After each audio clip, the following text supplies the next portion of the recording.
Guys, I've had such a bad morning. Clients are very challenging at the end of the year.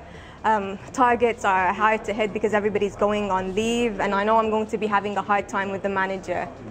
I don't know what to do. So this is the sort of talk that we don't want at work. Idle talk is one of the things we want to minimize at work because it can create inefficiencies and even be hurtful to some of our colleagues.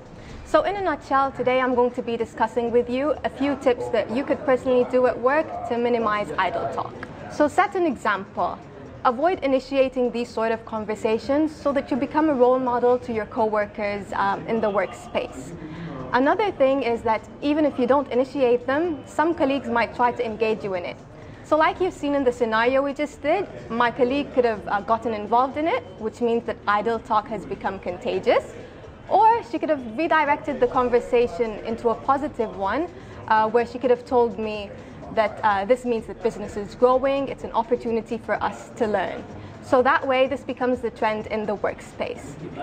Another thing that you could do is to actually compliment your colleagues when you see them dealing in a professional and respectful manner towards each other. Just give them a thumbs up, and this means that it becomes a corporate culture that you're working in.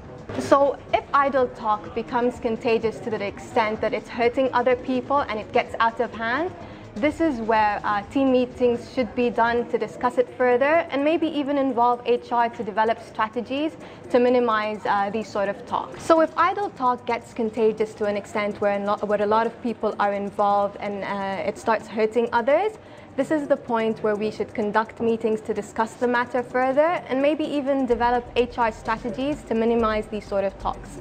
Bayt.com has conducted a survey a few months ago based on employee motivation, and I'd like to share these results with you.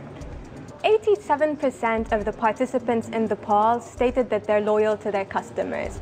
Now, we know that there are many drivers for loyalty, but the main ones are salary, which was 27.9%, and of course growth opportunities for career development, which was 18.7%. And last but not least is the relationships between colleagues and bosses, which was 16.5%. So we all know that employees join a company or an organization and leave as managers. So these are the factors that help employees stay loyal. I'm Dina from Bayt.com. I hope you guys have found this useful. Next week, my colleague Siraj is going to be talking to you about a different topic.